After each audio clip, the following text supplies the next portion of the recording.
Do you guys know who Kanye West is? Yeah. Okay, so, he's this really popular guy. He's gotten a lot of bad publicity lately, most of it probably rightly deserved, which is a little bit ironic in reference to today's message, which you'll get later. But in 2019, Kanye released an album titled Jesus is King. I don't know if any of you guys listened to that album. He released a Christian gospel album. And he said he had this encounter with Jesus, his life was changed, and he released this whole album about God. And, like most albums, some songs are better than others. And there's one of his songs called Hands On. And he says in there, "What have you been hearing from the Christians? They'll be the first one to judge me. Make it feel like nobody loved me. They'll be the first one to judge me. Feeling like nobody loved me. I told people God was my mission. What have you been hearing from the Christians? They'll be the first one to judge me." It's really interesting because that's the world that we kind of face, right? That you do something, you're going to be judged for it, and somehow, specifically within the church or anything to do with God, the Christians are the first ones to speak up about it. And I wish he wasn't true, right? But when he released that album, the first news articles you could find were churches going, I don't know, did Kanye really get saved? Is this really a real thing? You better not listen to it. We don't know. There's probably secret messages in there. And, all these people, he's a false prophet, just started immediately judging him. Now, after everything that has happened, it's the church that was first to pop up and say, "See, I told you."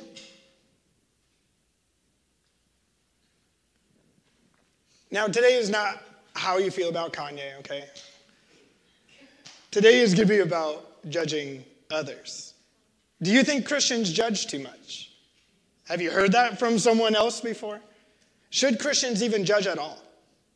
Is this really even an issue in church? Well, we're still in our series, Sermon on the Mount, where this is Jesus' first recorded message that he gave to all the believers who gathered around to hear what this Jesus was preaching. They had heard about his messages. They had heard about all these miraculous things they were doing. Jesus spent all this time prepping, going, this is the first and most important things I want these people to know. And so that's why we're spending so much time in it, because it's so important to Jesus that we want it to be important to us. But he starts off Matthew chapter 7. With, this phrase, Matthew 7:1, "Do not judge others, and you will not be judged." You guys have probably heard the phrase, "Only God can judge me," probably because there's a lot of Tupac fans in here. But does the Bible really say that somewhere in there? Hey, this is about the closest it gets. There's another verse that they pull in. People are saying that only God can judge me. They pull in James 4:12 that says, "God alone who gave the law is the judge. He alone has the power to save or to destroy. So what right do you have to judge your neighbor?" Right? What right do we have to judge our neighbors if salvation is up to God? Well, Jesus didn't just stop at 7 verse 1 and say that, leave things there. Do not judge others and you will not be judged. But he continued in verse 2 with, "For you will be treated as you treat others." The standard that you use in judging is the standard by which you will be judged. He goes on to say, "Why worry about the speck in your friend's eye when you have a log in your own? How can you even think of saying to your friend, 'Let me help get rid of that speck in your eye,' when you can't see past the log in your own? Hypocrite! First, get rid of the log in your own eye, then you will see well enough to deal with the speck in your friend's eye." What I love, I think it's all natural for us. We read that and we're like, I know some people got some logs in their eyes, right? That just means you got a whole forest in yours, okay? But Jesus went on to explain with a further warning of the why. Why do not judge or you will be judged? Because he says the standard that you judge, the standard that you look at other people is the same standard that will come back on you. Right? And I don't think anybody wants to be judged. Right? Because we've all messed up. Romans says that we've all fallen short of the glory of God. We've all sinned. We've all messed up. So when you say you're messed up, you're welcoming the same judgment upon you. But I also think Jesus said what he said because usually in people that when you see an issue in somebody else's life that you think that they're blind to, it's because it's something that you deal with as well. Right? It's usually your exact issue in reality. That's why Jesus was so clear about the speck and the log. Like, that's your same problem, and you can't see it, even though you're trying to look at it in others. Paul said it this way in Romans 2 at the very beginning. He says, when you say they are wicked and should be punished, you're condemning yourself. For you who judge others do these very same things. Right? If I went to the doctor's office and I had something in my eye and that doctor came out with a blindfold, and some sharp tools, I'm going to help you out here. Be like, no thanks. Please, never. I had an orthodontist that was old and he was really shaky, and he'd come at me with the sharp little tools into my mouth. Literally, one time he stabbed me outside my mouth. But he was cheap, and so my parents were like, you'll be fine. You want teeth or not, And I was like, I'd like my eyes too. But that's what Jesus was saying. Like, why do you go at people when you are still in the same struggle? You're not even going to be a help to them. You're going to cause more damage. But I also believe God gave room there to say, if you've conquered your issues, if you've found a way to remove that log in your eye, then help the other people. There is a place for you to come and help people with the journey that you've been on and to share from your experience and talk about how you've got past your problem. But carefully examine yourself before you go to place judgment on someone else.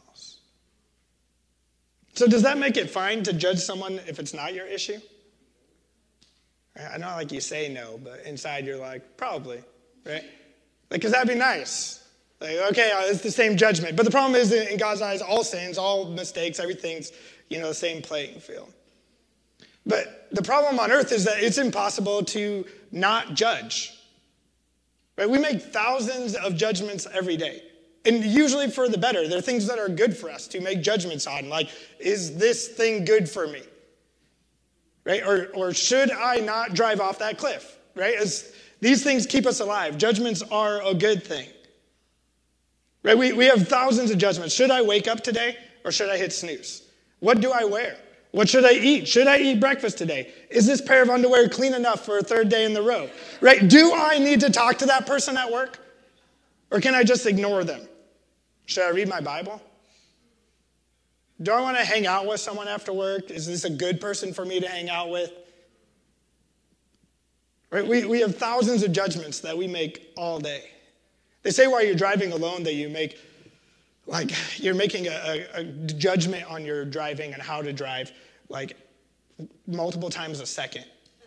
Not even kidding, just about staying in traffic, turning what's going on around you. And that's why it's so dangerous for all the distractions or, being on your phone, is because that moment that you look down, you should have made a few hundred judgments on your driving and we ignore it. Because to judge really just means to determine, to have an opinion, to either approve or not approve, or to choose or not to choose. So when I was in high school, there was a girl that had started coming to our school. She had moved to the area, and she got kicked out of her house by her mom's boyfriend. And so she was living in her car. And she had come to our youth group a couple of times, and we had found out she was living in her car. And this is back in Iowa, and winter was coming in. So it was as cold as it is today for you guys. But actual cold up there. And I talked to my parents, and they had met her from church and stuff, and was like, we have a spare room. Do you think we can make room for her in the house?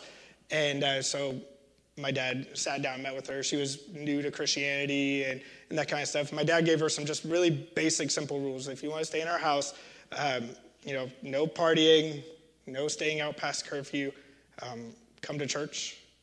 And that was basically it. If you could do those things, you could stay here. And, as most teenagers, she got caught up in a bad crowd. Started staying out past curfew. She missed church. She was caught drinking with those people. This was before everybody had cell phones, and so we didn't have a way to get a hold of her. And I was trying to get a hold of her, hey, you're on your last straw. If you want a place to live, you need to get home today. And so I had called up. I knew some of the people she was hanging out with, and I got a hold of one of them. And it turned into this big argument on us judging her as Christians. Right? That we were trying to make her this perfect person, and we're not perfect, and Christians can't judge her, and all these things. And It turned into this big thing, like people left out of our youth group over it and all these things. And, and some of me felt like, well, that's not even issues I deal with. So if I wanted to judge, I could. But then I realized, in some ways we were judging her, right? We had to make a judgment. She had some basic rules to follow, and she chose not to. And so in our judgment, my dad's judgment, she wasn't able to stay with us anymore. But we also weren't judging her eternity. We weren't judging her salvation. We wanted her to come. She actually, a few months later came back to youth, got really involved in church all the way until she graduated and moved off to college. I share that story that there's these fine lines in judging. We have to make judgments, right? It's impossible. It'd be really nice to just say, no, I don't judge. But you'd probably be dead. Because judgments are necessary in life. We have to make judgments. We even have to make judgments about people. Right? In John 7:24, Jesus says, stop judging by mere appearances, but instead judge correctly. Right? Jesus expected us to judge. He didn't say, stop judging by mere appearances, don't judge at all. He said, judge correctly. Right? This is in the middle of the story that people were upset with Jesus for healing on the Sabbath. And they were like, you can't do that. The law says blah, blah, blah, all this stuff. And Jesus said, he didn't say don't stop judging. He said learn to judge correctly. Learn to see what is important and what's not. Right? So how do we correctly judge? Well, as we've already seen, first off, you got to learn to judge yourself. Judge your actions. Judge what's inside your heart. Examine yourself first. Examine why do I want to point this out in someone's life? Why am I frustrated by that? Why is that bothering me? Right? Look at what you'll be condemning in your own life first. Have you sinned before? Have you made mistakes before? Are you perfect? Do you want to bring condemnation on yourself? Right? And then maybe it's a moment to sit back and offer grace and mercy. But also, as we've seen through this, that it's not up to us to judge people's eternity. Right? That's out of our hands. We do not have a right. Judging incorrectly would be anything that you would say on that person is not going to heaven. Or that person is going to hell. That kind of judgment is not allowed. But when it comes to judging others, that first rule, you don't determine their eternity. Paul, who wrote the majority of the New Testament, he's dealing with the issue of a man who is part of a church, and that man was struggling with sexual sin. And so 1 Corinthians 5, 9 through 10, this is his response to the church. He says, when I wrote to you before, I told you not to associate with people who indulge in sexual sin. But I wasn't talking about unbelievers who indulge in sexual sin or are greedy or cheat people or worship idols. You would have to leave this world to avoid people like that. He continues in verse 12, it wasn't my responsibility. It isn't my responsibility to judge outsiders. But it certainly is your responsibility to judge those inside the church who are sinning. God will judge those on the outside. Right? The second way for us to judge correctly is we're not supposed to judge those outside of the church. You cannot hold non-Christians to Christian standards.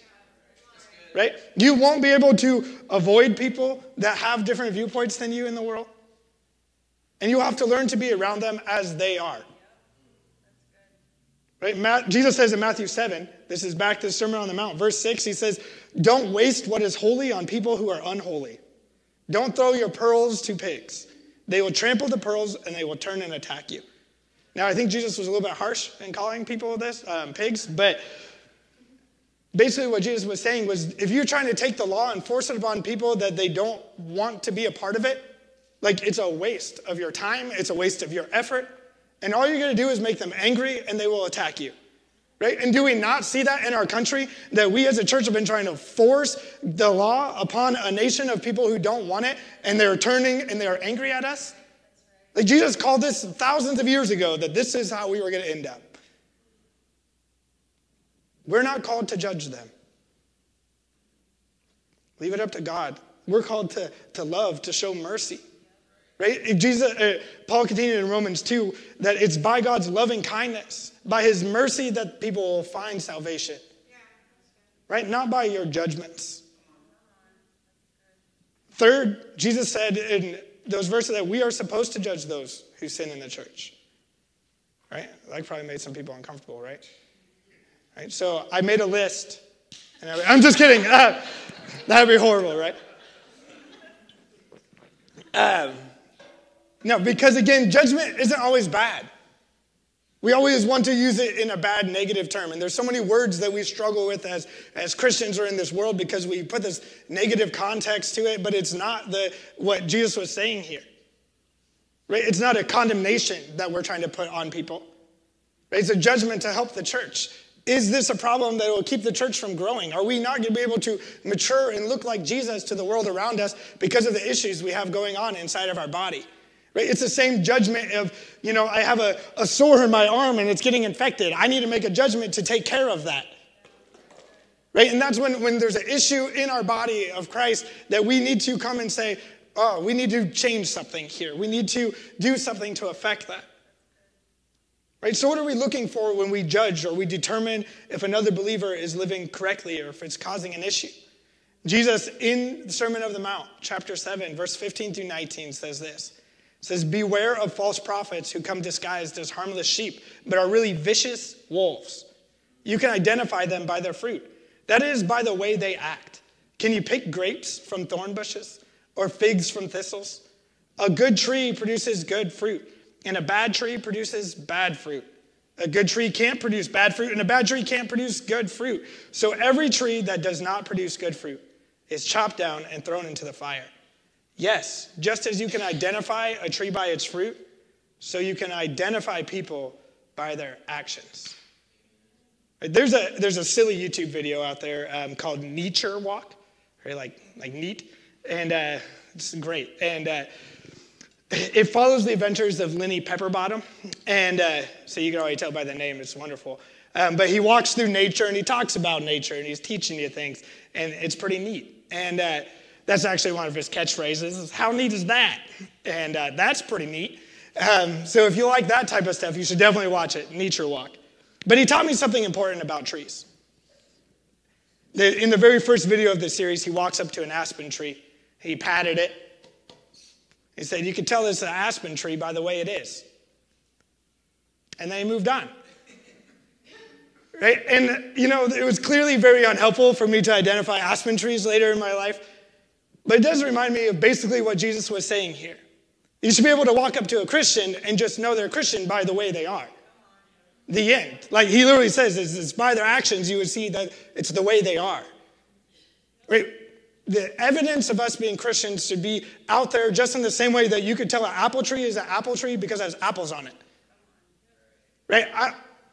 I can't point out trees very well, okay? But if I see apples on a tree, I'm pretty sure I know that's the type of tree that it is. Right? And it should be that easy for people to see in our lives that we are living like Jesus because the fruit of our actions should be seen. So how can you tell if someone's a real Christian by their actions? Right? What are these actions? Well, Jesus laid them all out in this sermon so far. We've talked about it. The Beatitudes. What does a blessed life look like? Right? Somebody who's a peacemaker, someone who's humble and meek. People that are being persecuted but turn their other cheek and love their enemies. Right? Those people that give above and beyond, that are generous with everything that they have. People who do not worry about tomorrow because they live in peace of today. Right? Those people that are embracing suffering and persecution and loving their enemies. Those who are being extremely merciful and giving and caring for the needs around them. Right? That their life reflects what we've talked about, right? Someone who seeks God's kingdoms first. So you can see that in their calendar, and you can see it in their checkbooks. You can see in their lives that their values are the same as Jesus. Right? These are the fruit that he was telling us to be looking for. Right? You can tell they are a Christian by the way they are. That's a judgment.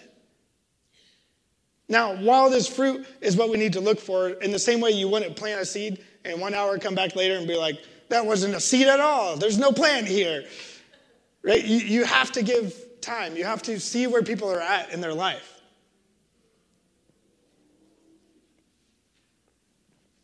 Right? We have to be slow to make judgments. You guys have probably heard the phrase, don't judge a book by the cover, right? Right? Unless you don't like to read. And then you're like, that cover looks like a book. I'm out. But when it comes to judging other Christians by their fruit, we have to determine where they at in their walk with Christ. Right? Even young trees start to show signs of maturity and that they will be getting fruit, but they won't show fruit at first. In the book of Romans, chapter 14, Paul gives several warnings and some advice on how to correctly handle these types of situations. Right? I would suggest sitting down this week and reading through Romans 14. It's just so good in the context of handling judgments and handling opinions and issues with other people in the church. Now, they talk a lot about food here because within the Jewish community at that time, there was a lot of confusion on what to eat and what not to eat and what's allowed and what's not allowed. And so Paul's trying to help people walk through this. In chapter 14, verses 1 through 4, he says, accept other believers who are weak in their faith. Don't argue with them about what they think is right or wrong. For instance, one person believes it's all right to eat anything, but another believer with a sensitive conscience will only eat vegetables. Those who feel free to eat anything must not look down on those who don't. And those who don't eat certain foods must not condemn those who do. For God has accepted them. Who are you to condemn someone else's servants? Their own master will judge whether they stand or fall. And with the Lord's help, they will stand and receive his approval. In that sentence, who are you to condemn someone else's servants? Right? It's not up to us to condemn other people here. Right? We can go in and say, I don't know if you're doing that right. But it even goes on and say, don't even argue with people who are weaker in the faith and find that space to just help them. The point of making judgments, as Jesus was pointing out in Matthew 7:15, is so that we can be cautious, so that you can beware of the wolves in sheep clothing. Jesus also didn't say, lean towards everyone being wolves. Be afraid of everyone, hide from everyone. No, the whole thing leading up to it was love your enemies, love those who persecute you. Do all these things. It's first and to assume people are good, that they are sheep that are within your same flock and you should care for them. Right? But if you see a sheep starting baring their sharp teeth at you, maybe it's not a sheep. If you see a sheep attacking another sheep, maybe it's not a sheep. If there's a sheep trying to come in and cause division in the flock, maybe it's not a sheep. If you see sheep doing non-sheep things or, Christians not living up to their actions, then maybe they're not a sheep and you need to be cautious. Right? Maybe you take what they say with a grain of salt. Maybe you don't follow someone whose life doesn't reflect Jesus. It doesn't mean condemn their actions, ignore them, or kick them out of your life, but maybe keep some space. Paul continued in Romans 14, verse 10 through 13. It says, so why do you condemn another believer? Why do you look down on another believer? Remember, we will all stand before the judgment seat of God. For the scriptures say, surely as I live, says the Lord, every knee will bend to me, and every tongue will declare allegiance to God. Yes, each of us will give a personal account to God, so let's stop condemning each other. Decide instead to live in such a way that you will not cause another believer to stumble and fall. Right? So while we're supposed to be making judgments on whether another person's life is fruitful or not, we aren't necessarily supposed to act on it. Right? Just because you know doesn't mean you got to do something about it. But really, we're asked to make judgments so that we can change our own lives. Right? We can be aware so we can maybe step back. We can create space. We can be aware so that we can change in a way that would help them and not cause them to stumble. Right? I don't know if you guys are hearing that, but you don't have to vocalize your judgments of someone. If you see something and you want to be cautious around that person, that's fine. Good for you. Good for making those choices. But you don't need to vocalize to others just because. Right? Maybe you need to change to help that person in their growth in God and probably for yourself. Paul continues in Romans 14, verse 18 through 22. He says, if you serve Christ with this attitude, you will please God, and others will approve of you too.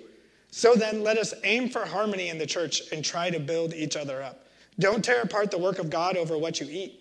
Remember, all food is acceptable, but it is wrong to eat something if it makes another person stumble. It's not better to eat meat or drink wine or do anything else if it might cause another believer to stumble. You may believe there's nothing wrong with what you're doing, but keep it between you and God. Blessed are those who don't feel guilty for doing something they have decided is right. Judging within the body of Christ is for building up, not for tearing down. Right? The goal in making these judgments is to build up the church, not to tear others down. There's these filters we're talking through. The first filter, is it me? Am I the problem? Do I have an issue? Right? Is this about eternity? No. Does their fruit line up with what they say? And then if I do something, is it going to build them up? Is it building the church or is it tearing it down?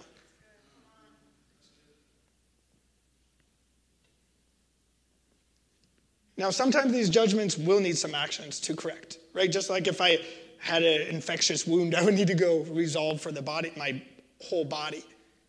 I would need to do something if our body is in a sick place that needs fixed. And Jesus actually talks about how to handle these conflicts. Matthew 18, 15 through 17, Jesus says, if another believer sins against you, go privately and point out the offense.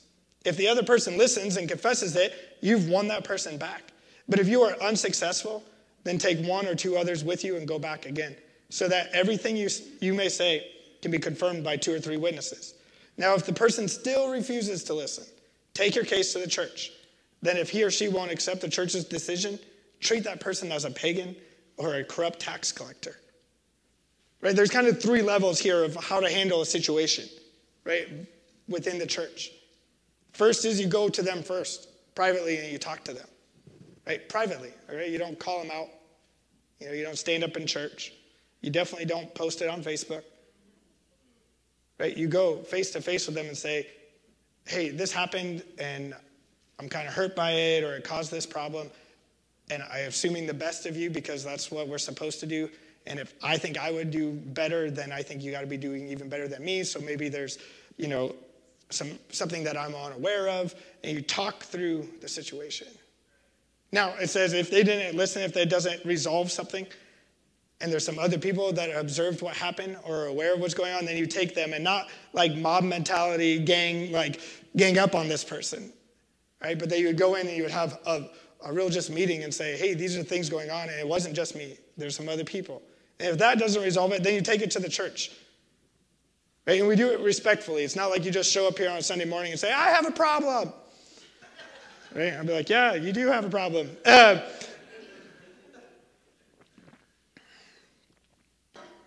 Right? You take it to the board or you take it to the pastor and say, hey, this is what's going on. And then we will work as a body to resolve it.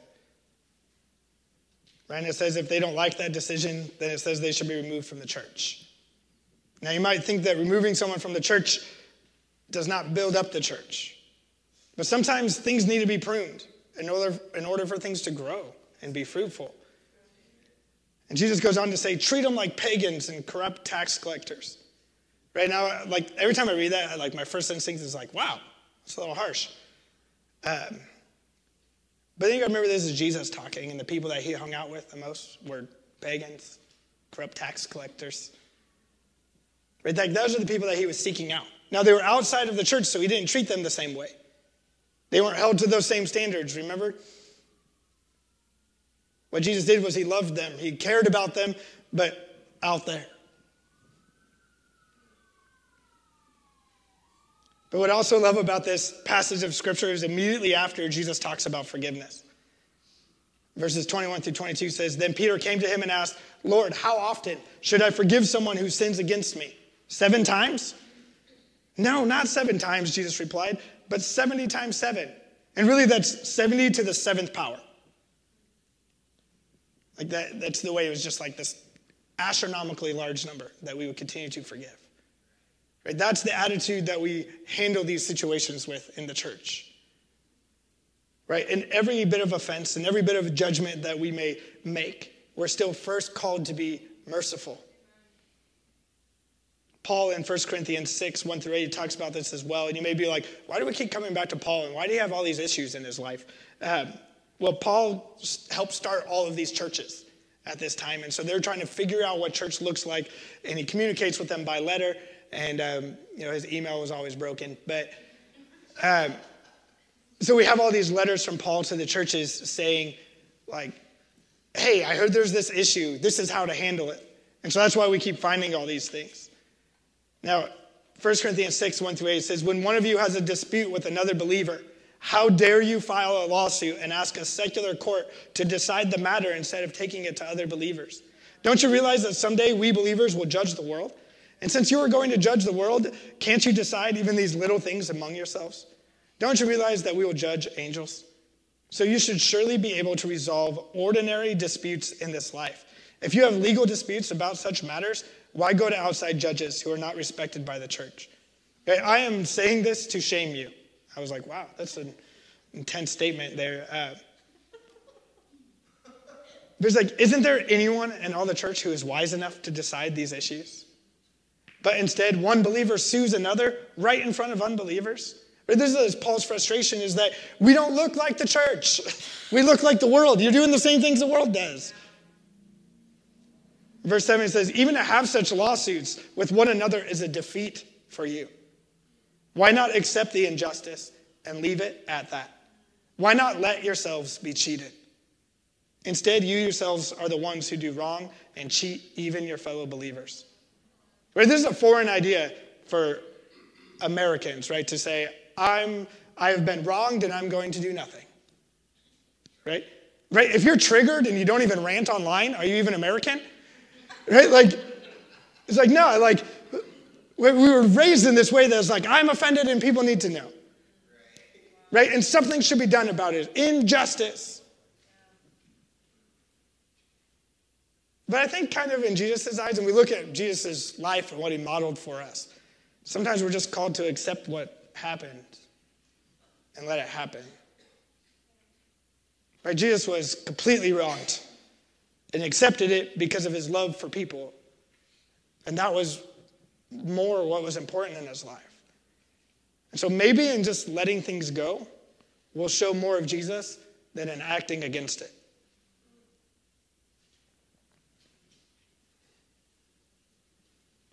You know, I think as Christians, we jump quickly to even judge people that are way outside of our sphere, like of our influence that we reach. You know, where something happens with some celebrity Christian or something, and we're posting judgments online, or we're sharing articles about it and things when they don't really even connect in our life. And Jesus literally was like, you know, if you can't go to them personally and talk to them, then maybe it's not even your problem.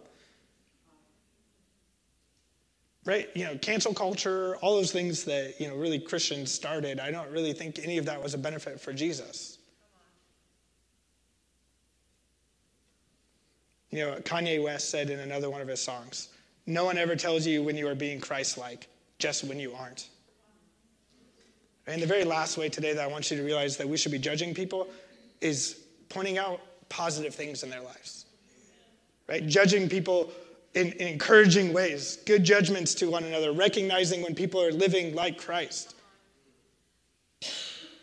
Right? Because when we make a judgment that someone is doing good or looking like Christ, we get that judgment back on us. Right? The same way that you will be judged, or that you judge others, you will be judged. Right? And so when I'm talking and encouraging you in the way that you're living like Christ, it's coming back on me. Man, we are called to encourage and lift up way more than we're called to tear down. Man, what would it show the world if the next time, you know, somebody fails or there's an issue that we just came alongside as the church and built them up? Encouraged them, pointed out the moments in their lives where they were living like Christ and the good things they still have going on and going for them. Man, which one of those shows love and mercy of Christ? And let's remember what Christ has done for us. Right, what we really deserve before we ever make negative judgments towards one another. There's a book I was just reading recently. He made a statement that we got to remember that in the church, like, we're all messed up people. Okay? He referenced it kind of that church is just sinners anonymous. And that, but like, you know, it'd be like in the same, like if somebody busts in here and was like, you're a sinner. We're like, yeah. You know, that's why I'm here, you know? Just like you bust into an AA group and you're like, you're all alcoholics. You know, like, Yes, that's why we gathered, and that's what we do as a church, and we got to remember that. And so when we're looking across the room, like we're all in the same struggle bus trying to get to a better place. Okay, and so there's no reason to be pointing down at other people, but instead going, man, I want to build you up. If you've never attended like any sort of sobriety groups and things, like, well, first we have one here on Thursday nights. You should definitely check it out. But that was one of my favorite parts of the week, was sitting in at our recovery group at our last church and just seeing the way that they cheered each other on. You have people there that had 25 years sobriety, and a guy who had like, I've been sobriety or sober since the moment I walked in here. It's been 15 minutes. People still cheered for them the exact same amount. Right? But we don't do that in the church about our lives like Jesus. Man, what if we built each other up in those same ways? What would our church look like? What a positive environment for growth and moving forward if we could embrace that we all, are sinners, we all have problems, and that we could all use each other to work better and grow together. Hebrews 10, 24 through 25 says, let us think of ways to motivate one another to acts of love and good works. And let us not neglect our meeting together as some people do, but encourage one another, especially now that the day of his return is drawing near. Right, so before you go home today, and I want you to think of someone you can encourage, right, and pass a positive judgment on to. Maybe something you've noticed since you've been coming here, or maybe something just even that happened today that you want to encourage them in their walk with Christ. And as we go forward as a church, and as we keep growing, be careful in your judgments to judge correctly, right, as Jesus called us to. If everybody could just close their eyes today. I'm not going to have you guys raise hands like, I'm a big judger, okay? So don't worry about that. But I really just want you to take a moment and just kind of consider your ways. That's one of my favorite verses, just says, consider your ways. Right? Have you been living that looks like Jesus? If you have issues with other people here in the church, right? Because I guarantee that there's been something that's happened because we're humans and we're all making mistakes and we're all messy. Walk through those filters today. Right? Is it me? Did I have a part in this? Do I have a log to remove before I can continue forward with this? Right? Do I have an issue with someone that's not even something I was supposed to judge? Is it salvation? Is it something bigger than me? Is it somebody that's outside the church that I can't even put these things on? Right? Am I upset? And have I been doing things that's tearing them down instead of building them up?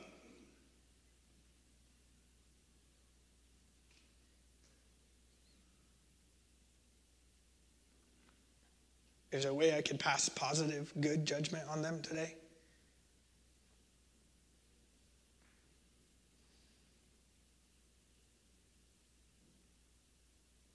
Maybe you just need to say, God, I just need help in all of this.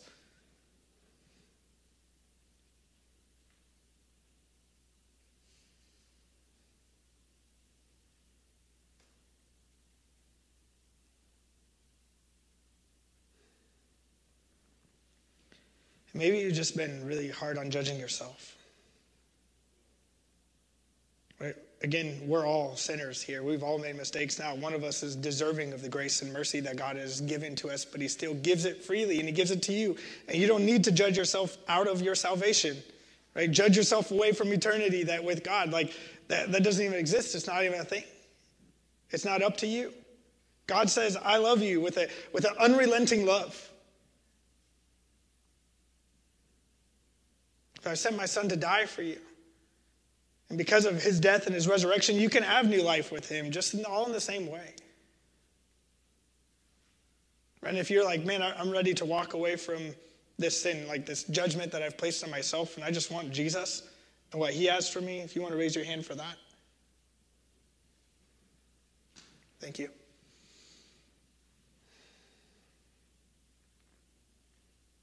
Man, as I pray, if you just raise your hand, just tell Jesus, man, I want you in my life. I want to remove the judgment, and I want just your love and your mercy and your grace in my life.